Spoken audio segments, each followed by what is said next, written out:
జాతీయవాద జర్నలిజానికి అసలైన వేదిక నేషనలిస్ట్ హబ్ ని సబ్స్క్రైబ్ చేసుకోండి. నోటిఫికేషన్స్ కోసం బెల్ ఐకాన్ పై క్లిక్ చేయండి. నమస్తే, ప్రత్యేక కార్యక్రమానికి స్వాగతం. ఈరోజు మనందరికీ తెలిసినటువంటి విషయమే, మైక్రోసాఫ్ట్ విండోస్ సర్వర్లో తలెత్తినటువంటి సాంకేతిక సమస్యతో ప్రపంచం ఒక్కసారిగా ఉలిక్కిపడింది. దాదాపు విమానయాన సంస్థలు సర్వీసులకు కూడా బ్రేక్ పడింది. అలాగే ప్రపంచవ్యాప్తంగా ఉన్నటువంటి చాలా అది బ్యాంకింగ్ సెక్టర్ కావచ్చు, సాఫ్ట్వేర్లో కంపెనీలు కావచ్చు, ఇలా చాలా సంస్థల యొక్క సర్వీసులకు బ్రేక్ పడింది. అయితే చాలామంది అనుకున్నటువంటిది ఇది కేవలం ఒక టెక్నికల్ ఇష్యూగానే, సాంకేతిక సమస్యగానే చూస్తున్నారు. లేదు, దీని వెనక ఇంకా ఏదో ఒకప్పుడు కరోనా సమస్యను ఎలాగైతే సృష్టించారు అనేటువంటి వాదనలు వినిపించాయో, దీని వెనుక కూడా ఏదో పెద్ద కుట్ర ఉంది అనేటువంటి వాదనలు కూడా వినిపిస్తున్నాయి. అయితే ఈ వాదనలో నిజమెంత, ఏమైనా వాస్తవం ఉందా, ఇది తెలుసుకునే ప్రయత్నం చేద్దాం. నాతో పాటు స్టూడియోలో అంతర్జాతీయ వ్యవహారాల విశ్లేషకులు మామిడి గిరిధర్ గారు ఉన్నారు. వారిని అడిగి మనం దీని వెనక ఏదైనా కాన్స్పిరసీ ఉందా, ఇలాంటి కుట్రలు భవిష్యత్తులో కూడా ఏమైనా జరిగేటువంటి అవకాశం ఉందా, లెట్స్ ఫైండ్ అవుట్. గిరిధర్ గారు నమస్తే అండి. నమస్తే రాజు గారు. నమస్తే. ఈరోజు ప్రపంచవ్యాప్తంగా ఉన్నటువంటి అన్ని ఈ మైక్రోసాఫ్ట్ విండోస్ సర్వర్స్లో టెక్నికల్ ఇష్యూ వచ్చింది. చాలా ఆపరేషన్స్ ఆగిపోయినాయి. ఒక్కసారిగా ఒక కుదుపులా వచ్చింది. ఎలా చూస్తారు ఈ యొక్క ఇష్యూని? అంటే మనం దీన్ని ఒక వార్తగా చూసామంటే కనుక టెక్నికల్ ఇష్యూస్ వచ్చాయి, మన ఏ సాఫ్ట్వేర్లో అయినా ఇబ్బందులు ఉండొచ్చు, ఏదో జరిగాయి అని చెప్పేసి మనం అనుకోవచ్చు. మైక్రోసాఫ్ట్ కావచ్చు, లేదా చాలా దీనికి సంబంధించినటువంటి అనుబంధ సంస్థలు ఏవైతే ఉన్నాయో వాళ్ళందరూ కూడా ఏం చెప్పారంటే సైబర్ అటాక్ కాదు అని చెప్తున్నారు. ఓకే, ఏదో చిన్న గ్లిచ్ వచ్చింది, దాంట్లో చిన్న తేడా వచ్చింది. మనకు బ్యాకప్ ఎక్కడైతే చేస్తుందో అక్కడికిను, తర్వాత ఆపరేషన్స్కి మధ్యలో ఉన్నటువంటి కమ్యూనికేషన్లో ఏదో చిన్న తేడా వచ్చింది, దానివల్ల ఇబ్బంది వచ్చింది అని చెప్తున్నారు. ఇది ఒక న్యూస్ వార్తనే, కానీ దీని వెనకాల ఉన్నటువంటి మనం వెళ్ళి చూసామంటే కనుక ఒక పెద్ద కుట్ర, ఒక పెద్ద భయంకరమైనటువంటి ఈ ప్రపంచవ్యాప్తంగా ఒక విధమైనటువంటి ఒక కాన్స్పిరసీ అన్నది కొంతకాలంగా జరుగుతోంది. దీని వెనకాల శక్తులు ఎవరు అని మనం కనుక ఆలోచన చేశామంటే డీప్ స్టేట్ అంటారు. డీప్ స్టేట్ అన్నది దేశాలకు అతీతంగా, ప్రభుత్వాలకు అతీతంగా, అంటే ఇటువంటి అంతర్జాతీయ సంస్థలకు అతీతంగా, అంటే for instance United Nations organisation కావచ్చు, లేదా యూరోపియన్ యూనియన్ కావచ్చు, ఇటువంటి కూటములకు కూడా అతీతంగా కొన్ని శక్తులు పనిచేస్తున్నాయి. ఆ శక్తులు ఎవరు, వాళ్ళు చేసేది ఏంటి అని కనుక మనం ఆలోచన చేశామంటే దీని వెనకాల కొంత నేపథ్యం మనం చూద్దాం. యాక్చువల్గా గతంలో ఏం జరిగాయి, దాని ఆధారంగా మనం ఏం ఎక్స్పెక్ట్ చేయొచ్చు, దాన్ని కొంచెం మనం చర్చిద్దాం. ఎవరు ఈ కోణంలో ఆలోచించలేదు ఇంతవరకు. నేషనల్ ఛానల్స్లో కొన్ని వార్తగానే దీన్ని ప్రజెంట్ చేసే తప్ప ఇది దీని వెనక కూడా ఒక కాన్స్పిరసీ దాగి ఉందన్నటువంటి కోణంలో ఎవరు ఏ ఛానల్ కూడా ఆలోచించలేదు. కరెక్ట్. ఇమ్మీడియట్గా రాగానే ఫస్ట్ న్యూస్గానే చెప్తారు, కానీ ఇది జరగబోతోంది అని ముందస్తుగా తెలిసినటువంటి వాళ్ళం కొంతమంది మాకు దీని గురించి సూచనలు ఆల్రెడీ ఉన్నాయి, రేపో మాపో వస్తుంది అని మాకు తెలుస్తోంది. ఇది దాని వెనకాల ఎందుకు అంటే నా పెద్ద గొప్పతనం అని నేను అనట్లేదు, ఇది ఆల్రెడీ వాళ్ళు చెప్తున్నారు. చేసేవాళ్ళు మేము ఏం చేయబోతున్నాం వాళ్ళు ముందస్తుగానే చెప్తున్నారు. వినకపోవడం మన ప్రాబ్లం, వాళ్ళ ప్రాబ్లం కాదు. మేము ఇది చేయబోతున్నాం అని ముందుగానే చెప్తున్నారు వాళ్ళు. హింట్ వచ్చిందంటారా? హింట్గా చాలా స్పష్టంగా చెప్తున్నారు. అందుకే నేను దాని నేపథ్యం, దాని వెనకాల ఉన్నటువంటి చరిత్రకు వెళ్ళి చూసామంటే కంటేజియన్ అని చెప్పేసి ఒక సినిమా వచ్చింది, బహుశా నెట్ఫ్లిక్స్లో ఉంటుంది. అది కంటేజియన్ ఒక సినిమా వచ్చింది. కంటేజియన్ అన్న దాంట్లో మనకు ఐ థింక్ కేట్ విన్స్లెట్ వీళ్ళందరూ ఉన్నారు దాంట్లో. ఆ సినిమాలో ప్రపంచంలో ఒక ఏదైనా ఒక ఇటువంటి మహమ్మారి, అంటే మనకు వైరస్ లాంటిదో లేదా ఒక పెద్ద పాండమిక్ లాంటిది వస్తే ప్రపంచం ఏమవుతుంది అని దాంట్లో చూపించారు. అందరూ కూడా ఊర్లు మూసేసుకోవడము, ప్రజలు రోడ్లో నడుస్తూ కింద పడి చచ్చిపోవడము, సొంత తల్లిదండ్రులు మీరు ముట్టుకోలేకపోవడము, పిల్లలను ముట్టుకోలేకపోవడము, మాస్కులు వేసుకొని వెళ్ళడము. ఇది ఈ సినిమా తీసిన ఎగ్జాక్ట్ 10 ఏళ్ళగా జరిగింది కరోనా. ఈరోజు మనకు తెలుసు ఏం జరిగిందో. దాని ముందర 10 ఏళ్ల ముందర ఈ సినిమా తీశారు. సినిమాలో ఏం చూపించారో తూచా తప్పకుండా ఎగ్జాక్ట్గా అలాగే జరిగింది. ఓకే, ఇది కోఇన్సిడెన్స్ అందామా అంటే ఇది వెనకాల కుట్ర జరిగింది, ప్లాన్ జరిగిందని అర్థం చేసుకోవాలి. ముందుకు వద్దాం. ఒక 5-6 సంవత్సరాల క్రితం నెట్ఫ్లిక్స్లో ఒక సినిమా వచ్చింది, లీవ్ ద వరల్డ్ బిహైండ్ అని ఒక సినిమా వచ్చింది. ఓకే, దాంట్లో లీవ్ ద వరల్డ్ బిహైండ్ అన్న సినిమాలో జూలియా రాబర్ట్స్ ఒక ఇంపార్టెంట్ రోల్ ఆవిడ ప్లే చేసింది. సైబర్ అటాక్ జరిగినటువంటి పరిస్థితుల్లో ప్రపంచం ఎలా ఉంటుంది అని దాంట్లో వాళ్ళు చూపించారు. దాంట్లో విమానాలు కమ్యూనికేషన్ లేక క్రాష్ ల్యాండ్ అయిపోవడం, అలాగే షిప్పులు వాటికి నావిగేషన్ లేక తీరానికి వచ్చే ఢీకొని క్రాష్ అయిపోవడం, మనకు ఎలక్ట్రిక్ పవర్డ్ వెహికల్స్ ఇప్పుడైతే మెల్లిమెల్లిగా వస్తున్నాయి, ఎలక్ట్రికల్ పవర్డ్, అలాగే ఆటోమేటిక్ డ్రైవర్లెస్ వెహికల్స్, డ్రైవర్ కూడా లేనటువంటి వెహికల్స్ ఈరోజు అమెరికాలో అక్కడంతా ఎక్స్పెరిమెంట్స్ చేస్తున్నారు. మనకు టెస్లా కానీ ఇటువంటి వాళ్ళందరూ చేస్తున్నారు, ఆల్రెడీ గూగుల్ చేస్తోంది, వీళ్ళందరూ చేస్తున్నారు. సో ఈ సినిమా ఏంటంటే అటువంటి మెచ్యూర్డ్ సమాజం వచ్చిన తర్వాత ఎక్కువ మంది ఇటువంటి డ్రైవర్లెస్ వెహికల్సే ఉన్నటువంటి సమాజంలో అవి క్రాష్ అయిపోతాయి. దాంట్లో ఒక ఫేస్ ఎలాన్ మస్క్ని కూడా చూపించే ప్రయత్నం చేశారు దాంట్లో. అలాగే ఈ GPS కోఆర్డినేట్స్ వల్ల వచ్చేటువంటి ఇబ్బందుల్లో జంతుజాలం ఊర్లలోకి వచ్చేస్తారు వాళ్ళు, వీళ్ళ స్విమ్మింగ్ పూళ్ళకి, వీళ్ళు ఉన్నటువంటి పార్కులకి, గార్డెన్లు వచ్చేవి ఏం చాలా దిక్కుదొరక చూస్తుంటాయి. ఇటువంటివి ఎన్నో ఘటనలు దాంట్లో వర్ణించబడున్నాయి. స్టాక్ ఎక్స్చేంజ్ కొలాప్స్ అయిపోవడము, హాస్పిటల్స్ కొలాప్స్ అయిపోవడము, మీ టీవీలు ఏం రన్ అవ్వకపోవడము, ఎటువంటి భయంకరమైనటువంటి విపత్కరమైన పరిస్థితులు వస్తాయో ఆ సినిమాలో చూపించారు. అది చూపించంగానే మళ్ళీ 5-6 ఏళ్లకి మనం ఈ ఘటన చూస్తున్నాం. మనం అంటే వాళ్ళలో తప్పు లేదు, ఏం జరగబోతోందో చెప్తున్నారు, కాల్పితం కాదు ఇది. ఎవరో కల్పించుకొని వాళ్ళు ఎలా ఉండొచ్చేమో అని ఇమాజిన్ చేసి సినిమా తీసుండొచ్చు కదా అని వీళ్ళు చెప్పుండొచ్చు. కానీ దీని వెనకాల ఉన్నటువంటి శక్తులు స్వయాన వాళ్ళేం చెప్పారో మనం చూద్దాం. WEF వరల్డ్ ఎకనామిక్ ఫోరం అన్నది మనకు తెలుసు. మనకు డావోస్లో, స్విట్జర్లాండ్లో ప్రతి సంవత్సరం జనవరి ఫిబ్రవరి ప్రాంతంలో కలుస్తుంటారు. వీళ్ళు పెద్ద పెద్ద దిగ్గజ నేతలందరూ కలుస్తారు. ఇక్కడి నుంచి కూడా మన చీఫ్ మినిస్టర్ అందరూ వెళ్తారు. మనకు రేవంత్ రెడ్డి కావచ్చు, చంద్రబాబు గారు కావచ్చు, వీళ్ళందరూ వెళ్తుంటారు అక్కడ. బయట జరిగేటువంటి చర్చలు వేరే. ఏదో మనం బిజినెస్లు పెంచుకుందాము, మీరు మా పెట్టుబడులు పెట్టండి, మేము డావోస్కి వెళ్ళాము, ఇన్ని MOAలు తెచ్చుకున్నాం, ఇంతమంది మాకు పెట్టుబడి పెడతామని మాకు భరోసా ఇచ్చారు, ఇటువంటి చర్చలే ఉంటాయి. కానీ రూమ్ లోపల జరుగుతున్నటువంటి చర్చల గురించి ఎవరు మాట్లాడరు. వాళ్ళ యొక్క అజెండా ఏంటని ఎవరికి తెలియదు. దాన్ని చూస్తే కనుక దీనికి సమాధానాలు వస్తాయి మనకు. దాని అధినేత ఎవరైతే స్టార్ట్ చేశారో ఆయన పేరు క్లాస్ షవాబ్, KLAUS షవాబ్, SHWAB, క్లాస్ షవాబ్. మన ప్రేక్షకులందరూ కూడా దాన్ని ఆయన సెర్చ్ చేసి చూడవచ్చు. వరల్డ్ ఎకనామిక్ ఫోరం దాని అధినేత, స్టార్ట్ చేసినటువంటి వ్యక్తి ఆయన. అతనిని ఎవరో ప్రశ్నించి అడిగారు, ఇప్పుడు ఈ కరోనా వైరస్ అయితే అయింది, ఇంత ప్రపంచం అంతా అతలాకుతలమైంది కదా, నెక్స్ట్ మీరు ఏమి ఊహిస్తున్నారు, ఏమొస్తుంది అనుకుంటున్నారు మీరు అంటే, పెద్ద సైబర్ అటాక్ రాబోతుంది అని చెప్పాడు. ఎప్పుడు చెప్పారన్నమాట? చాలా కొన్ని 1 సంవత్సరం 2 సంవత్సరాల క్రితం చెప్పాడు. తరచూ చెప్పాడు, ఒకటి కాదు 2-3 ఉన్నాయి కానీ చాలా ఇప్పుడు వైరల్ అవుతున్నాయి. ఆయన వీడియోలు కొన్ని వైరల్ అవుతున్నాయి. ఇవి మాలాంటి వాళ్ళు కొంతమంది దీన్ని చాలా కాలంగా దీన్ని అబ్జర్వ్ చేస్తున్నాము. కొన్ని డిబేట్స్లో ఆల్రెడీ నేను దీని గురించి ప్రస్తావన చేయడం కూడా జరిగింది. కాబట్టి ఇది జరుగుతుంది అని మనకు తెలుసు. అప్పుడు ఆయన ఏం చెప్పాడంటే, చైనా నుంచి వచ్చినటువంటి చైనా అని చెప్పలేదు ఆయన, వుహాన్ వైరస్ ఏదైతే ఉందో ఇది ఒక ట్రైలర్ మాత్రమే అని చెప్పాడు ఆయన. రాబోయే సైబర్ అటాక్ దీనికంటే చాలా భయంకరంగా ఉండబోతుంది అని చెప్పాడు. యావత్ ప్రపంచము కొలాప్స్ అవుతుంది అని చెప్పాడు. పవర్ గ్రిడ్ కొలాప్స్ అవుతుంది, ఇటువంటివన్నీ చాలా చెప్పాడు. దాన్ని ఎక్స్పెరిమెంట్ చేయడానికి మాత్రమే వుహాన్ వైరస్ని వాళ్ళు ప్రయోగించారు. ఇప్పుడు మాత్రం సైబర్ అటాక్స్ కూడా చాలా విస్తృత స్థాయిలో ఉండబోతున్నాయని చెప్పాడు. కాబట్టి ఈ రోజు మనం మైక్రోసాఫ్ట్ యొక్క పరిస్థితి ఏదైతే చూసామో ఇది కూడా ఒక ట్రైలర్ మాత్రమే, ఇది అర్థం చేసుకోవాలి. నిజమైన అటాక్ ఇంకా జరగలేదు. ఇది చాలా తక్కువ స్థాయిలో జరిగినటువంటి ఒక ట్రైలర్ మాత్రమే. ప్రపంచం దీన్ని ఎలా రియాక్ట్ అవుతుంది చూసే ప్రయత్నం చేస్తున్నారు. టెస్టింగ్ ఫర్ ఇన్స్టెన్స్ మనకు కరోనా వైరస్కి సంబంధించి అప్పుడు ప్రజలని, ప్రభుత్వాలని, ప్రపంచాన్ని ఎలా శాసించాలి, వీళ్ళని ఎలా కంట్రోల్ చేయాలి అన్నటువంటి ఎక్స్పెరిమెంట్స్ జరిగినాయి. ఫర్ ఇన్స్టెన్స్ మనకు భారతదేశంలో లేదు కానీ మిగతా దేశాల్లో QR కోడ్ ఉండేది. మీకు ఒక యాప్ ఉండేది, మీరు టెస్ట్ చేసుకోవాలి.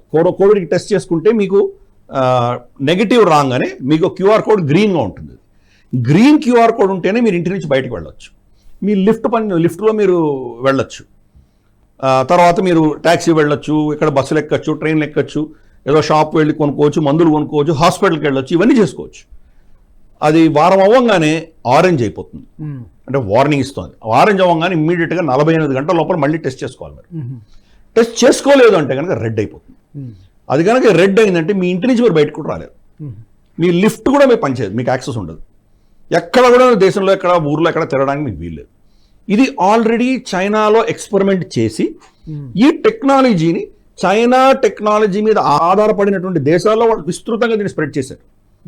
గల్ఫ్ దేశాల్లో, యుఏఈ లాంటి దేశాల్లో చాలా దగ్గర ఇవన్నీ ఈ యాప్స్ అన్ని వాళ్ళు పంపించారు. అక్కడ కూడా ఇదే పరిస్థితి. మీకు రెడ్ వచ్చిందంటే మీరు ఏం చేయలేరు. ఇది బాగానే ఉంది, టెక్నాలజీ వాడుకున్నాం కదా, దాంట్లో తప్పే ఉంది. అతను టెస్టింగ్ చేసుకున్న తర్వాత గ్రీన్ వస్తే కనుక మనం అతను వెళ్ళొచ్చు కదా ఎక్కడికైనా, రాకపోతే ఆపాలి కదా అతన్ని. సో దీంట్లో తప్పే ఉంది అని ఒక లాజిక్ మనం చెప్పొచ్చు. ఎందుకు దాంట్లో ఇబ్బందులు ప్రమాదం ఏముంది అంటే కనుక, ఈరోజు మీకు గ్రీన్ వచ్చింది, టెస్ట్ చేసుకున్నారు, నెగిటివ్ వచ్చింది, ఈరోజు మీకు గ్రీన్ కోడ్ వచ్చింది. గ్రీన్ కోడ్ రాగానే మీరు ఏదో పైసలు విత్డ్రా చేసుకోవడానికి ఏటీఎంకి వెళ్తున్నారు. చైనాలో మొత్తం ఎకానమీ అంతా దెబ్బతినింది, వాళ్ళ బ్యాంకుల దగ్గర పైసలు లేవు. ఆ పరిస్థితుల్లో ఏటీఎంలు ఖాళీగా ఉన్నాయి. మీరు ఏటీఎం దగ్గరికి వెళ్ళంగానే మీ బార్ కోడ్ రెడ్ అయిపోతుంది. 24 గంటలు అవ్వలేదే, ఇప్పుడే కదా మీకు గ్రీన్ వచ్చింది, రెడ్ అయిపోతుంది. అక్కడ రెడ్ అయితే మీరు యాక్సెస్ చేయలేరు. సో ఇది పసిగట్టి అక్కడ ప్రజలందరూ కూడా దాన్ని ఆక్రోషంతో వాళ్ళు రోడ్ల మీద వచ్చి నినాదాలు పెట్టి ధర్నాలు చేయడం మొదలుపెట్టారు. వాళ్ళని కంట్రోల్ చేయడానికి ట్యాంకులు తీసుకొచ్చింది చైనా ప్రభుత్వం. ఓకే, కాబట్టి ప్రజలని, సమాజాన్ని ఎలా కంట్రోల్ చేయాలో, టెక్నాలజీని ఎలా వాడుకోవాలో వాళ్ళకి బాగా తెలుసు. ఈ యొక్క ఎక్స్పెరిమెంట్లన్నీ చేశారు కాబట్టి రాబోయే పాండమిక్ ఏదైతే రాబోతుందో పెద్దది, దానిని వాళ్ళు అస్త్రంగా వాడుకొని ప్రజల్ని ఎలా వాళ్ళు కంప్లీట్గా వాళ్ళ అధీనంలో తీసుకోవాలో వాళ్ళు ప్లాన్ చేస్తున్నారు. WEF చెప్పాను కదా, వరల్డ్ ఎకనామిక్ ఫోరం, వాళ్ళ సిద్ధాంతం ఏంటంటే 2030 సంవత్సరం వచ్చేసరికి మీకు ఆస్తులు ఏమి ఉండవు, ప్రజలకు ఎవరి దగ్గర ఆస్తులు ఉండవు. ఆస్తులు ఉండవు అంటే అర్థం ఏంటి? ప్రతిదీ కూడా సర్వీస్ అవుతుంది, సేవ్ అవుతుంది, మీ దగ్గర ఆస్తులు ఉండవు. ఈరోజు మనకేంటి, మనకు కార్లు ఉన్నాయి, తర్వాత ఇంట్లో మనకి ఇల్లు ఉంది, మనకు తర్వాత ఇంట్లో ఏదో వాషింగ్ మెషిన్ ఉంది, ఫ్యాన్లు ఉన్నాయి, తర్వాత మనకు కుకింగ్ రేంజ్ ఉంది, తర్వాత మనకు ఏసీలు ఉన్నాయి, చాలా మనకు ఆస్తులు, ఇవన్నీ వస్తువులు ఉన్నాయి మన దగ్గర. టీవీ ఉంది, రెఫ్రిజిరేటర్ ఉంది, ఇవన్నీ ఉన్నాయి. ఇవేం అక్కర్లేదు మీకు, అన్ని సర్వీసులు. యాప్లు ఉంటాయి, యాప్లో వెళ్ళి మీకు ఏం కావాలంటే మీరు తీసుకోవచ్చు. ఈరోజు మీరు ఎర్రటి కోటు వేసుకున్నారు, రేపు మీకు నల్ల కోటు కావాలి. మీకు నాకు నల్ల కోటు కావాలి అని యాప్ పెడితే కనుక ఒక డ్రోన్ వచ్చి మీకు డెలివరీ చేస్తుంది. కోటు మీది కాదు, మీరు వేసుకోవచ్చు, మీరు దాన్ని వాడుకోవచ్చు, దాన్ని మళ్ళీ రిటర్న్ చేసేసి దానికి ఏదో రెంట్ కట్టుకోవాలి. అలా తయారు చేద్దామని వాళ్ళ ప్లాన్. అంటే ఎవరికి ఆస్తులు ఉండవు. సో అంటే మీ అసంప్షన్ ఏంటంటే ఇది ఒక conspiracy planned by world economic forum లాంటివి, వాళ్ళని సమర్థిస్తున్నటువంటి వరల్డ్ ఎకనామిక్ ఫోరం వెనకాల ఉన్న శక్తులు, వీళ్ళ ప్రేరణతోటి పనిచేస్తున్నటువంటి వ్యక్తులు, లేదా వీళ్ళకు ఫండింగ్ ఇచ్చి వీళ్ళతోటి చేస్తున్నటువంటి శక్తులు చేస్తున్నాయి. మీకు అది ఉదాహరణలు చెప్తున్నాను. It's not just one person, ఒక డీప్ స్టేట్ చేస్తుంది. దాంతో ఏమవుతుందంటే మీకు ఆస్తులు ఉండవు, ఎవరికి ఆస్తులు వాళ్ళు కంట్రోల్ చేస్తారు. రెండు, అదే అజెండాలో వాళ్ళు ఏం చెప్పారంటే 2030 వచ్చేసరికి మీకు ప్రైవసీ ఉండదు, వ్యక్తిగతంగా మీకు ఎటువంటి ప్రైవసీ ఉండదు. ఏమవుతుంది ప్రైవసీ?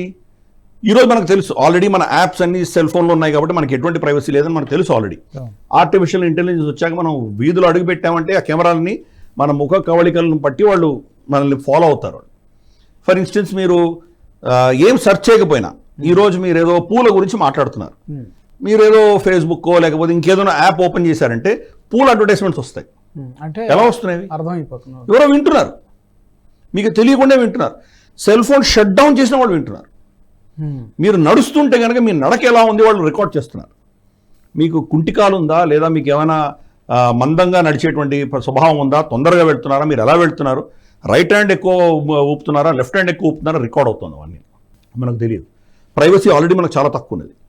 కనీసం మన దీనికి సంబంధించి మన దగ్గర నగదు రూపేణా క్యాష్ ఉంది మన దగ్గర, ఏదో కొనుక్కుంటాం, ఏదో చేస్తాం, ఏదో చేసుకుంటున్నాం మనం.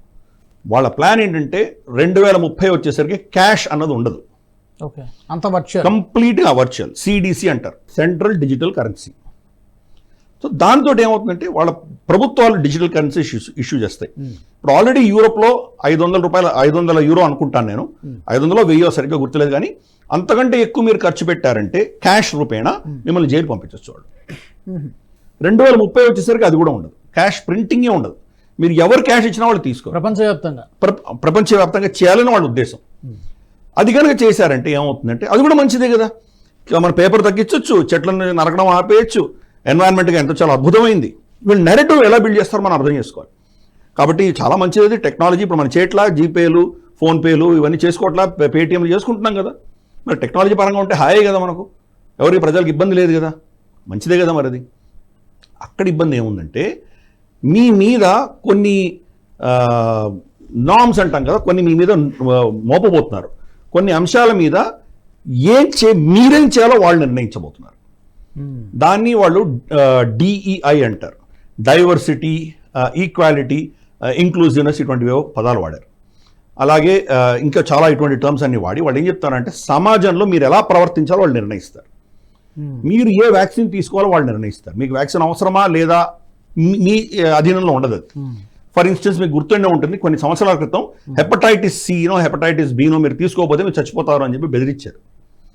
ప్రజలందరూ కూడా హెపటైటిస్ అర్జెంటుగా తీసుకున్నారు. అది తీసుకోకపోతే ఏమవుతుందని భయపడి అందరూ తీసుకున్నారు. ఏమైంది తర్వాత? దానివల్ల అవసరం లేదు అని తెలుస్తుంది. కొలెస్ట్రాల్, మీకు కొలెస్ట్రాల్ పెరిగిపోయింది అని చెప్పి చాలా భయపెట్టి అందరూ మందులు ఇచ్చారు. అప్పుడు ఈరోజు అమెరికాలో కొలెస్ట్రాల్ అనేది రోగమే కాదని తీసి పడేశారు వాళ్ళు. కాబట్టి ఏదో వాళ్ళు నిర్ణయిస్తారు, వాళ్ళు నిర్ణయించిన ప్రకారం మీరు వెళ్ళాలి. రోజుకి 20 లీటర్ కంటే ఎక్కువ నీళ్లు వాడడానికి మీకు వీలు లేదు అని ఒక నామ్ పెట్టుకుంటారు. అంతకంటే ఎక్కువ వాడితే కనుక ప్రదూషణ అవుతోంది, మొత్తం అంతా కలుషితం అవుతోంది పర్యావరణం అంతా. కాబట్టి 20 లీటర్ కంటే ఎక్కువ మీరు వాడడానికి వీలు లేదు.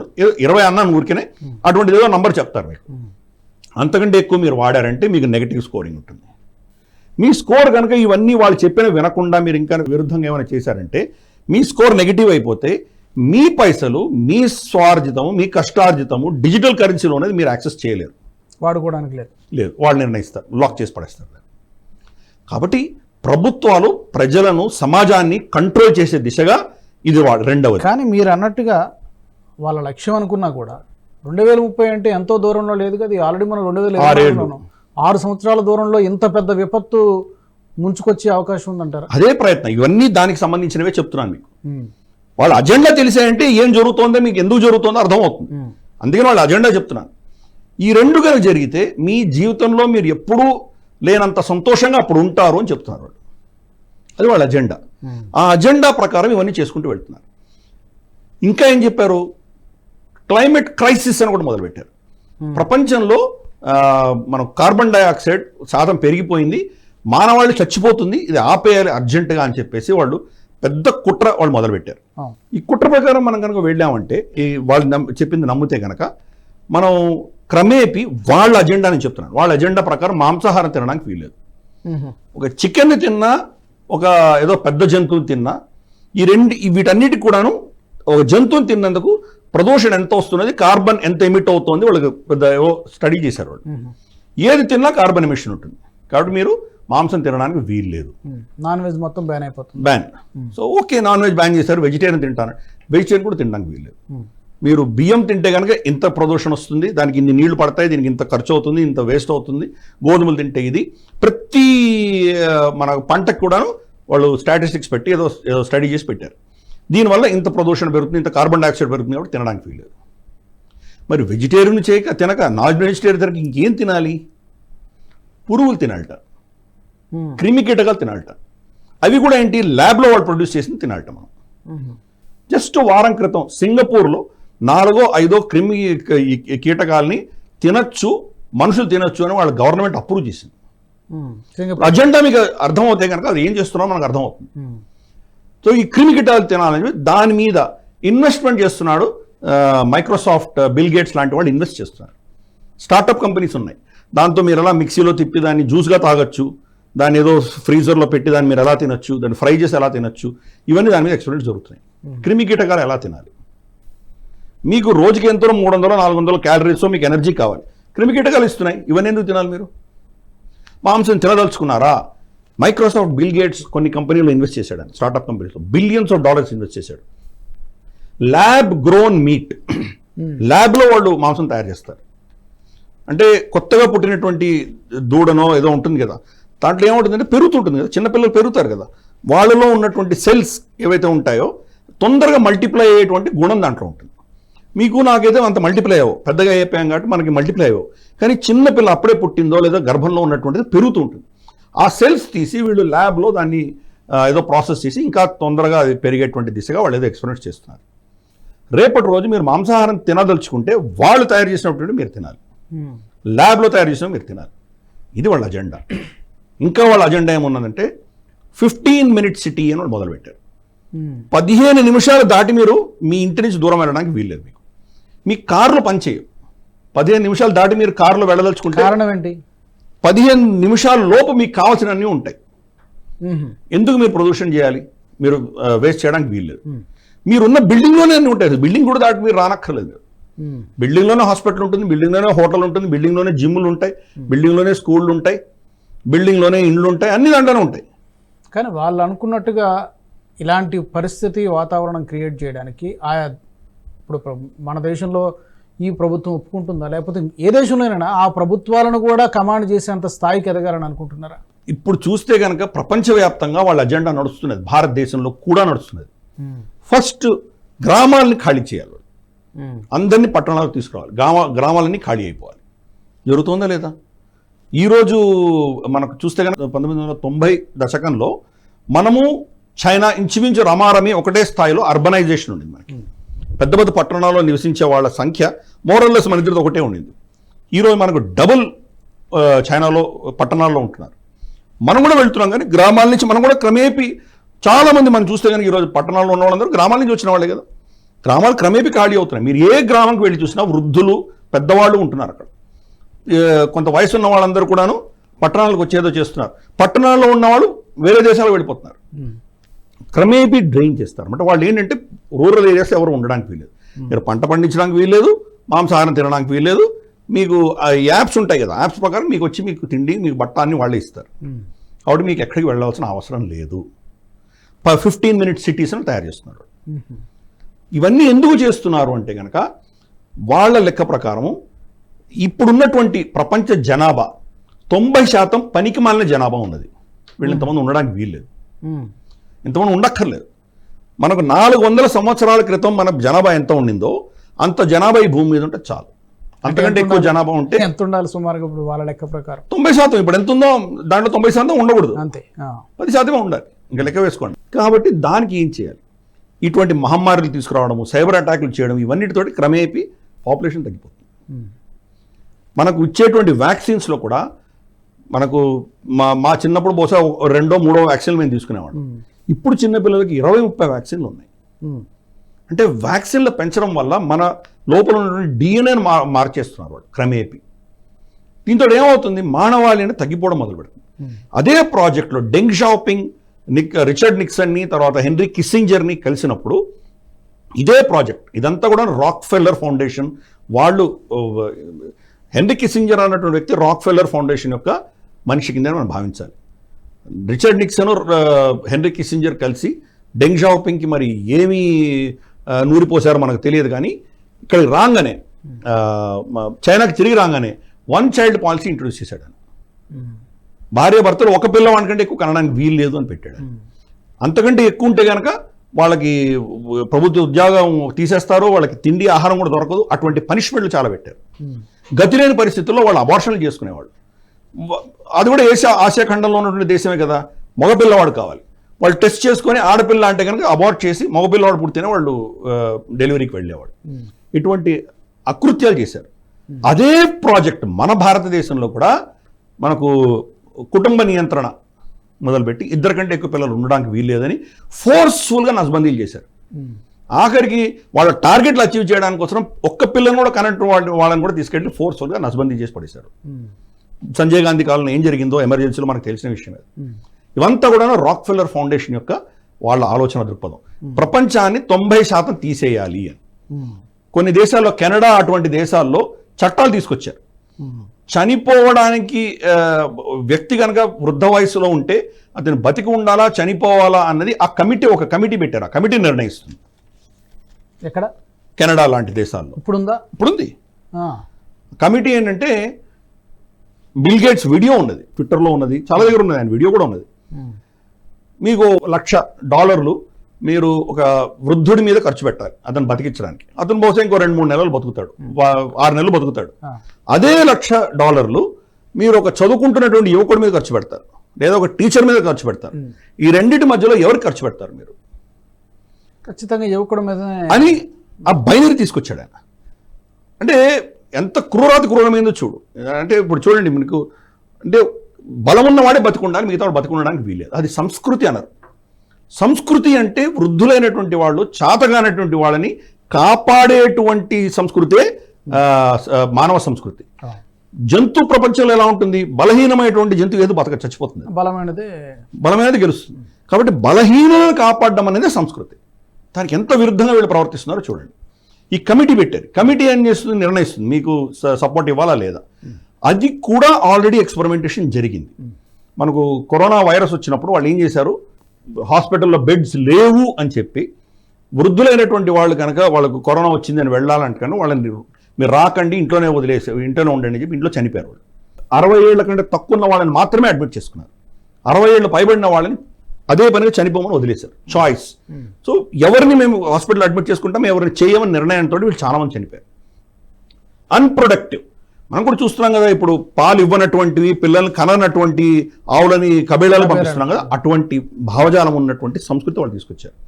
లేటెస్ట్గా మనకు స్విట్జర్లాండ్లో ఆత్మహత్య చేసుకోవడానికి అనువుగా ఒక మెషిన్ కనుక్కున్నారు. ఆ మెషిన్లో మీరు కూర్చొని పడుకొని దానికి తలుపు వేసి ఒక బటన్ నొక్కారంటే 5 నిమిషాలు మీరు చచ్చిపోతారు. ఆక్సిజన్ మొత్తం తీసేసి నైట్రిక్ ఆక్సైడ్ వేసేస్తుంది లోపల, మీరు చచ్చిపోతారు. సూయిసైడ్ కూడా వాళ్ళు టెక్నాలజీ కనుక్కొని వాళ్ళు తీసుకొచ్చారు. ఆ దేశంలో సూయిసైడ్ అన్నది మీకు అధికారం అది. కాబట్టి అక్కడ ఎక్స్పెరిమెంట్ చేస్తున్నారు. అంటే మీరు అర్థం చేసుకోవచ్చు ఇది ఎటువంటివి జరుగుతున్నాయో. సైబర్ అటాక్స్ అన్నది దానివల్ల ప్లాన్ చేశారు వాళ్ళు. కానీ ఇప్పుడు మీరు చెప్తున్నటువంటి ఈ పరిణామాలన్నిటికీ, ఈరోజు జరిగినటువంటి టెక్నాలజికల్ ఎర్రర్కి దీని ద్వారా ఎలా అవుతుంది? ఇవన్నీ ప్లాన్ చేశారు కదా, ఇదంతా టెస్టింగ్, ఇవన్నీ టెస్టింగ్ గ్రౌండ్స్. ఈరోజు ఏమయ్యా, మనకు హాస్పిటల్స్ దెబ్బతిన్నాయి, ఎయిర్పోర్ట్లు దెబ్బతిన్నాయి, మనకు బ్యాంకులు దెబ్బతిన్నాయి, స్టాక్ ఎక్స్చేంజ్లు దెబ్బతిన్నాయి. ఎన్ని దెబ్బతిన్నాయి? ఇదే కనుక మీరు ఎక్స్టెండ్ చేసుకుంటూ వెళ్ళారంటే రేపు ఫ్లైట్స్ మీద కూడా అటాక్ జరిగిందంటే ఫ్లైట్స్ ల్యాండ్, ఇప్పుడు కూడా చాలా ఫ్లైట్స్కి ల్యాండ్ అవ్వద్దని చెప్పారు వాళ్ళు. తిరుగుతున్నారు, బగ్ సెట్ చేసేంత వరకు ఉండండి పైన అని చెప్పారు వాళ్ళకి. వాళ్ళకి ఫ్యూల్ అయిపోతే ఏమవుతుంది పరిస్థితి? క్రాష్ అయిపోక తప్పదు కదా వాళ్ళు. షిప్పులు ఇందాక ఆ సినిమాలో చూపించినట్టు లీవ్ ద వరల్డ్ బిహైండ్ అనే సినిమా మన ప్రేక్షకులందరూ చూస్తే బాగుంటుంది, నెట్ఫ్లిక్స్లో ఉంది అది. కనుక షిప్పులు క్రాష్ అయిపోయే పరిస్థితి ఏంటి? సో అందుకని ఇవన్నీ కూడాను ఈరోజు జరిగింది ఒక మైక్రోసాఫ్ట్ మీద మాత్రమే జరిగింది. సైబర్ అటాక్స్ అన్నవి ఇంకా చాలా టెక్నాలజీస్ మీద చేయొచ్చు, మీ చిప్పుల మీద చేయొచ్చు. తర్వాత మీకు ఇన్ఫ్యాక్ట్ ఎలాన్ మస్క్ అన్నటువంటి వ్యక్తి చిప్పుని మనిషి మెదడులో పెట్టి ఆ మెదడు చిప్పుకి అనుసంధానం అయ్యేటువంటి రీసెర్చ్ చేస్తున్నాడు అతను. అని ఆయన ఏం చెప్తున్నాడు అంటే చిప్పు ఉండడం వల్ల మీరు మీ యొక్క శక్తి చాలా గణనీయంగా పెరుగుతుంది అని చెప్తున్నాడు ఆయన. అది వాస్తవమే. ఇప్పుడు ఫర్ ఇన్స్టెన్స్ మనకు మహాభారత కురుక్షేత్రం కానీ భగవద్గీత కానీ అంతే సంజయుడు కళ్ళ కట్టినట్టు ధృతరాష్ట్రుడికి చెప్పాడు కదా. ఎవరు మనసులో ఏమనుకుంటున్నారో కూడా ఇతనికి తెలుస్తుంది. ఆ టెక్నాలజీ వీళ్ళు ఇప్పుడు ట్రై చేస్తున్నారు. మీరు ఇక్కడ చిప్ మీకు బుర్రలో ఉందంటే కనుక, అలాగే మీ బంధువుల బుర్రలో ఏదో ఉందంటే కానీ, మీ భార్య మెదడులోనో మీ పిల్లల మెదడులోనో ఉందంటే వాళ్ళు ఏం ఆలోచన చేస్తారో మీకు తెలిసిపోతుంది, వాళ్ళు చెప్పక్కర్లా. ఇది ఆల్రెడీ అమెరికాలో ఎక్స్పెరిమెంట్ జరుగుతుంది, అనధికారికంగా జరుగుతుందని. అధికారికంగా జరుగుతుంది. ఎలాన్ మస్క్ న్యూరో లింక్ అని ఒక కంపెనీ పెట్టి దాంతో ఎక్స్పెరిమెంట్స్ చేస్తున్నారు. కొంత సక్సెస్ కూడా వచ్చింది. వాళ్ళు బ్రెయిన్ తరంగాలతోటి చెస్ ఆడడం అనేది ఒక వ్యక్తి ఏమి కమ్యూనికేట్ చేయలేనటువంటి వ్యక్తి, కంప్లీట్గా డెడ్, నోరు పనిచేయదు, కళ్ళు ఏం పని చేయవు, మెదడుతోటి చెస్ ఆడగలిగినటువంటి వాళ్ళు ఆల్రెడీ ఎక్స్పెరిమెంట్ చేసి సక్సెస్ అయ్యారు. ఇది బాగానే ఉంది. నెక్స్ట్ దానివల్ల ఏమవుతుంది, ఆ చిప్ను వాడు కంట్రోల్ చేస్తున్నాడు కదా. మీరేం ఆలోచన చేయాలి, మీరు ఏం చేయాలని తను నిర్ణయిస్తాడు. సో ప్రపంచాన్నంతా శాసించి ప్రభుత్వాలకు అతీతంగా, ప్రభుత్వాధినేతలకు అతీతంగా, ఇందాక ఫస్ట్లో చెప్పాను కదా నేను, యునైటెడ్ నేషన్స్ కానీ యూరోపియన్ యూనియన్ ఇటువంటి సంస్థలకు అతీతంగా వీళ్ళు కంట్రోల్ చేస్తున్నారు. కార్పొరేట్స్ కంట్రోల్ చేస్తాయి. ఆ కార్పొరేట్స్ వెనకాల ఉన్న శక్తులు వీళ్ళు.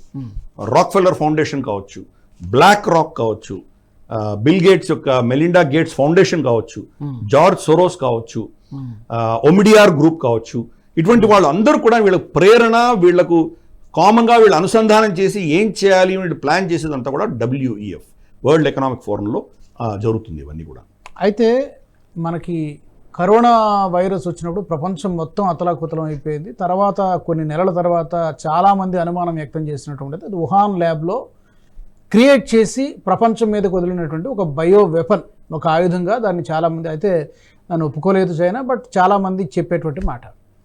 ఇప్పుడు ఈ సైబర్ అటాక్ కూడా మీరు అన్నట్టుగా చైనా ఇన్వాల్వ్మెంట్ ప్రత్యక్షంగా కానీ పరోక్షంగా కానీ ఏమైనా ఉందనుకోవచ్చా, ఆర్ ఎనీ అదర్ పెద్ద కంట్రీ, పెద్ద దేశం? అంటే ఇప్పుడు వుహాన్లో కూడా చైనాకు అంత సీన్ ఉందా అని పెద్ద ప్రశ్న.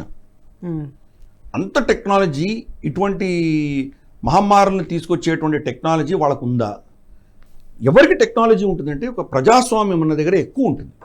ప్రజాస్వామ్యం లేనటువంటి దేశాల్లో క్రమేపీ టెక్నాలజీ క్షీణిస్తుంది. ఎందుకంటే ఆలోచన దృక్పథం లేదు. వాడికి ఎందుకు వాడు ఆలోచించాలి, ఎందుకు కష్టపడాలి, కొత్త కొత్త విషయాలు ఎందుకు కనుక్కోవాలి? వాడికి కావాల్సిన తిండి బట్ట ప్రభుత్వం ఇస్తుంది కదా.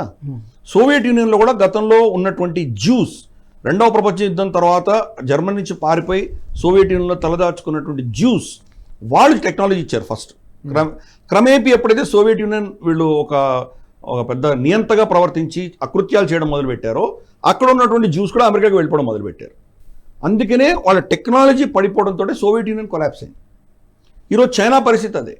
చైనా వుహాన్ ల్యాబ్ నుంచి ఈ మహమ్మారి వచ్చింది అని అమెరికా ప్రభుత్వం ఎందుకు చెప్పట్లేదు? ఎందుకు చెప్పట్లేదంటే ఆ వుహాన్ ల్యాబ్లో ఈ ఫండింగ్ ఇచ్చింది అమెరికా. యాంటోనీ ఫౌచి అని చెప్పేసి డొనాల్డ్ ట్రంప్ ఉన్నప్పుడే అతను ఈ మేజర్ డిసీజెస్ సంబంధించినటువంటి వ్యక్తి, అతను ఫండింగ్ ఇచ్చాడు. సో అమెరికా అండ్ చైనా కలిపి పడినటువంటి కుట్రగానే దాన్ని మనం చూడాలి. అమెరికానే చేస్తోంది. అమెరికా చేస్తున్నది, చైనా ఫండింగ్ తీసుకొని వాళ్ళకి ల్యాబ్ అన్ని ప్రొవైడ్ చేశారు. ఈ రోజు ఏమైందంటే పరిస్థితి, చైనా నుంచి బయటకు వచ్చినట్టు మనకు తెలుసు. రేపటి రోజు ఏమవుతుందంటే చైనా నుంచి రాదు, మీకు అది పాకిస్తాన్ నుంచి వస్తుంది, యుక్రెయిన్ నుంచి వస్తుంది. అక్కడ ఉన్న ల్యాబ్స్ పాకిస్తాన్ ల్యాబ్ అంటే చైనా చేయి తుడిపేసుకుంటుంది. నాకు తెలియదు వాళ్ళు ఏదో తప్పు చేశారంట, కానీ నేను ఫండింగ్ చేసి టెక్నాలజీ పాకిస్తాన్కి అంత సీన్ ఉందా? వాళ్ళకి ఏమైనా తెలుసా ఏం చేయాలో? మొత్తం సపోర్ట్ ఇస్తుంది చైనా. చైనా వెనకాల టెక్నాలజీ ఎక్కడి నుంచి వస్తుంది? అమెరికా నుంచి వస్తుంది. కాబట్టి అర్థం చేసుకోవాలి, అమెరికా వాళ్ళు ఏం చేస్తున్నారంటే వాళ్ళు చేయి ఏమి తడి తగలకుండా ఇటువంటి దేశాల్లో పెట్టడంతో వాళ్ళు మాకేం తెలియదు అని తప్పించుకోవచ్చు. అందుకని చైనా నుంచి జరిగినట్టు వాళ్ళు చెప్పట్లేదు, అఫీషియల్గా చెప్పట్లేదు. చెప్తే చైనా ఎక్స్పోజ్ చేస్తుంది. అప్పుడు నువ్వే నాకు ఫండింగ్ ఇచ్చావు కదా, నువ్వే కదా కమ్యూనికేషన్ ఇది చెప్పారంటే కనుక అమెరికా మొహం ఎక్కడ పెట్టుకోవాల్సి వస్తుంది. అందుకనే భుజాలు తడుపుకుంటున్నారు వాళ్ళు. సైబర్ అటాక్స్ కూడా అదే పరిస్థితి. సైబర్ అటాక్స్కి సంబంధించి ఇన్ఫ్యాక్ట్ చైనాలో పరిస్థితి ఏంటంటే ₹100 వాళ్ళ డిఫెన్స్ మీద ఖర్చు పెడితే ఇంటర్నల్ డిఫెన్స్ అంటే ఈ సైబర్ శక్తికి సంబంధించి టెక్నాలజీని కంట్రోల్ చేయడానికి ₹125 ఖర్చు పెడతారు. వాళ్ళ సైన్యం కంటే ఎక్కువ దాని మీద ఖర్చు పెడతారు వాళ్ళు. కాబట్టి వాళ్ళు చేసేది వాళ్ళు చేస్తున్నారు. ఒక రాక్షస ప్రభుత్వం అది అలాగే చేస్తారు. అంతకంటే రాక్షస ప్రభుత్వం అమెరికా. వాళ్ళు ఈ టెక్నాలజీతో వాళ్ళ దగ్గర పెట్టుకున్నారు. అందుకనే భారతదేశం ఏం చేస్తోందంటే మనకు క్రిటికల్ టెక్నాలజీ ఏదైతే ఉన్నదో రేపటి రోజు మనం చైనాతో కానీ పాకిస్తాన్తో కానీ యుద్ధం చేయడానికి మనకు కావాల్సినటువంటి అతి కీలకమైన అంశాలు ఏవైతే ఉన్నాయో అది అమెరికా దగ్గర నుంచి మనం తీసుకోవట్లేదు. రష్యా నుంచి తీసుకుంటున్నాము. రష్యా నుంచి తీసుకొని క్రమేపీ మన టెక్నాలజీ వాడుకుంటున్నాం. ఫర్ ఇన్స్టెన్స్ మనకున్నట్టు సుఖాయి కావచ్చు, లేదా మనకు MiG-29 కావచ్చు, వాళ్ళ దగ్గర ఏమేమి కొనుక్కుంటున్నామో రెడార్స్ అని మనవి, ఉత్తమ్ రెడార్ ఇవన్నీ మనం పెట్టుకుంటున్నాం. క్రమేపీ దాన్ని రీప్లేస్ చేసుకుంటున్నాం. బ్రహ్మోస్ టెక్నాలజీ వాళ్ళ దగ్గర తీసుకున్నాం. ఈరోజు 95-97% మనమే తయారు చేసుకుంటాం. లిటరల్గా అవన్నీ టేక్ ఓవర్ చేస్తున్నాం. అలాగే ఇప్పుడు వాళ్ళ దగ్గర నుంచి F-16s తీసుకున్నాం అనుకుందాం అమెరికా నుంచి. రేపటి రోజు పాకిస్తాన్తో యుద్ధం వచ్చింది అనుకోండి, మీరు యుద్ధం చేయడానికి వీలు లేదు అంటాడు వాడు. మీరు యుద్ధం చేస్తే కనుక దాంట్లో చిప్ పనిచేయదు, మీ ఫ్లైట్ టేక్ ఆఫే అవ్వదు, మీరు ఏం చేస్తారు అప్పుడు? అందుకని అమెరికా నుంచి మనం కొనట్లేదు. వాళ్ళు మనకు చాలా అద్భుతమైనటువంటి టర్మ్స్లో ఇద్దామని వాళ్ళు ఆఫర్ ఇచ్చినా మనం తీసుకోవట్లేదు. కానీ వాళ్ళను బాధ పెట్టకూడదు కాబట్టి క్రిటికల్ కానటువంటి ఏదో చినాక్ హెలికాప్టర్లు, అపాచే హెలికాప్టర్లు, ఏదో హోవిట్జర్ గన్లు ఇటువంటి తీసుకుంటున్నాం. ఇవన్నీ మన HAL కూడా తయారు చేయగలదు. మన మహీంద్రాసు, LNT వీళ్ళు కూడా తయారు చేస్తున్నారు ఆ ఫీల్డ్ గన్స్ అని, అవి వాళ్ళు ఎదుర్కొంటున్నాం. కాబట్టి మనం భారతదేశం చాలా టాక్టికల్గా మనం వెళ్తున్నాం. ఇవన్నీ కూడా ఈ టెక్నాలజీ అనేది దేశాల్లో పెట్టి వాళ్ళు వెనక నుంచి కంట్రోల్ చేసే దిశగా వాళ్ళు ప్రయత్నం చేస్తున్నారు. ఇది తెలుసుకునే మన భారత ప్రభుత్వం మొట్టమొదటి ప్రభుత్వం మొత్తం యావత్ ప్రపంచంలో 1000 పైబడి చైనా యాప్స్ని మనం బ్యాన్ చేశాం. అమెరికా ఇప్పటికి కూడా టిక్టాక్ని బ్యాన్ చేయాలా లేదా తర్జన భర్జన పడుతున్నారు. అమెరికా సీక్రెట్స్ అన్ని వాళ్ళకి తెలుసు, చైనాకు తెలుసు. అతి దారుణమైన చైనాలో ఉన్నటువంటి రాక్షస బుద్ధి ఏంటంటే మీ యొక్క బాడీ, మీ శరీరానికి సంబంధించిన విషయాలన్నీ వాళ్ళకి తెలుసు. మీ రక్తం ఏంటి, మీ కెపాసిటీ ఏంటి, మీకు ఏమి రోగాలు ఉన్నాయి, ఏం రోగాలు రాబోతున్నాయి, మీకు ఉన్నటువంటి శక్తి ఏంటి, వీక్నెస్ ఏంటి, అన్నీ వాళ్ళకి తెలుసు. రేపటి రోజు మీ రక్తము మీకున్నటువంటి ఇది పర్ఫెక్ట్గా మ్యాచ్ అయ్యి అక్కడ ఏదో 90 ఏళ్ల కమ్యూనిస్ట్ పార్టీ నేత అతను చనిపోతున్న పరిస్థితిలో ఉంటే కనుక మిమ్మల్ని టార్గెట్ చేసి మిమ్మల్ని చంపి మీ కిడ్నీ తీసుకొని అతను పెడతారు. అంత రాక్షసత్వం చేస్తున్నారు. చేస్తున్నారు. సో అథ్లెట్స్ బీజింగ్ ఒలింపిక్స్ వెళ్ళినప్పుడు ప్రతి అథ్లెట్ని వాళ్ళు డ్రగ్స్ తీసుకున్న వాళ్ళే టెస్ట్ చేస్తారు. ఈ వెస్ట్రన్ దేశాలన్నీ భయపడ్డాయి. టెస్టింగ్ పేరిట వాళ్ళ డిఎన్ఏ తీసుకొని వీళ్ళలో ఏముంది వాళ్ళు కనుక్కోవడము, వాళ్ళల్లో ఆ డిఎన్ఏని నీరుగార్చే దిశగా వాళ్ళు ఏమైనా అస్త్రం ప్రయోగిస్తారన్న భయం. సో ఇది అమెరికా చేస్తోంది. అమెరికా ఏం చేస్తోంది, దాన్ని వీళ్ళు కాపీ కొడుతున్నారు చైనా. కాబట్టి ఈ శక్తులన్నీ కూడాను ప్రపంచాన్ని ఎలా కంట్రోల్ చేయాలి, మనుషుల్ని ఎలా కంట్రోల్ చేయాలి, సమాజాలను ఎలా కంట్రోల్ చేయాలి, వాళ్ళ ఆధిపత్యం ఎలా చలాయించుకోవాలని వాళ్ళు ప్రయత్నం చేస్తారు. సైన్యాలు యుద్ధం చేయరు రేపటి రోజు. సైన్యాలు యుద్ధం చేయవలసిన అవసరం లేదు, ఎందుకంటే అందరి దగ్గర న్యూక్లియర్ వెపన్స్ ఉన్నాయి, మారిపోయింది. కాబట్టి ఎవరు అస్త్రాలతో యుద్ధం చేయరు. యుద్ధం అంతా ఇగో ఇలా జరుగుతుంది. అసిమెట్రికల్ వార్, మనకు సైబర్ అటాక్స్ కావచ్చు, లేదా బయోలాజికల్ వార్ఫేర్ కావచ్చు, లేదా సైకలాజికల్ వార్ఫేర్ కావచ్చు, ఇటువంటివన్నీ చేస్తారు. లీగల్ వార్ఫేర్ ఇవన్నీ చేస్తారు. అస్త్రాలు వాడే రోజులు తగ్గిపోయినాయి. సో అందుకని ఈరోజు జరిగింది చాలా భయంకరమైన ఘటన, ఒక పెద్ద అలారం, ఒక హెచ్చరిక కరెక్ట్ ప్రపంచానికి. రాబోయే రోజుల్లో ఏం జరగబోతున్నాయో దానికి సూచన. ఈరోజు ఒక మైక్రోసాఫ్ట్కి మాత్రమే జరిగింది. రేపటి రోజు మీకు మరికొన్ని కంపెనీలు, గూగుల్కి అటాక్ జరుగుతుంది. ఏం చేస్తారు మీరు? జీపీఎస్ ఆధారంగా మనకు అన్ని యాప్లు ఉన్నాయి, అవన్నీ ఏం పనిచేయవు. అలాగే ఈ మనకు ఫ్లైట్లన్నీ జీపీఎస్ తోటి నడుస్తుంటాయి, ఆ జీపీఎస్ మీకు కట్ అయిపోతుంది. ఏం చేస్తారు మీరు?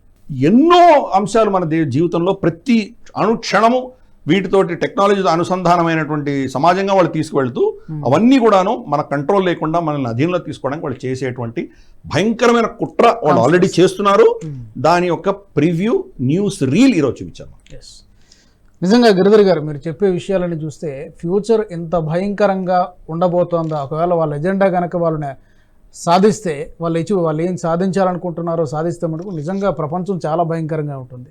మీరు అన్నట్టుగా ప్రభుత్వాలు ముందే రిలీజ్ అయ్యి, సరే ప్రపంచం మాట ఎలా ఉన్నా మన ఆసియా ఖండంలో ముఖ్యంగా మన భారతదేశంలో ప్రభుత్వం ఈ యొక్క ప్రమాదాన్ని ముందే గ్రహించి దానికి అనుగుణంగా చర్యలు తీసుకోవాలని మనం కూడా కోరుకుందాం. చాలా మందికి తెలియనటువంటి విషయాలు తెలియజేశారు. Thank you so much Giridhar గారు. నమస్తే, ధన్యవాదాలు. ఈరోజు జరిగినటువంటి మైక్రోసాఫ్ట్ విండోస్లో తలెత్తినటువంటి సాంకేతిక లోపం కేవలం ఏదో యాదృచ్ఛికంగా జరిగినటువంటిది కాదు. ఇదొక ప్రపంచానికి రాబోయేటువంటి ఒక ముప్పును తెలియజేసేటువంటి ఒక హెచ్చరికలాగా మనం దీన్ని భావించాలి. ప్రపంచాన్ని తమ అధీనంలోకి తీసుకోవాలనుకున్నటువంటి కొన్ని సంస్థలు లేదా కొంతమంది స్వార్థపూరిత వ్యక్తులు చేస్తున్నటువంటి కుట్ర ఇది. వాళ్ళ ఎజెండా 2030 కల్లా ప్రపంచంలో చాలా మార్పులు చేయాలనే ఒక కుట్ర జరుగుతుంది. ఆ కుట్రలో భాగంగానే ఇది జరిగింది అనేటువంటి విశ్లేషణ మామిడి గిరిధర్ గారు చెప్తున్నారు. చూద్దాం మరి రాబోయే రోజుల్లో ఎలాంటి పరిస్థితులు తలెత్తుతాయో, దీన్ని ఏ విధంగా మానవాళి ఎదుర్కొంటుంది, ఏ విధంగా ప్రపంచ దేశాలు ఎదుర్కొంటాయనేది మనం వేచి చూడాల్సిందే. ఇది వాటి ప్రత్యేక కార్యక్రమం. Keep watching Nationalist hub. ఈ వీడియో మీకు నచ్చినట్టయితే లైక్ చేయండి, 10 మందికి షేర్ చేయండి. అలాగే కామెంట్ల రూపంలో మీ అభిప్రాయాలను మాతో పంచుకోండి. Nationalist hub group of channels ను సబ్స్క్రైబ్ చేసుకుని తెలుగునాట జాతీయవాద జర్నలిజాన్ని ప్రోత్సహించండి. ఈ వీడియో కింద ఉన్న బెల్ ఐకాన్ పై క్లిక్ చేయడం మర్చిపోవద్దు.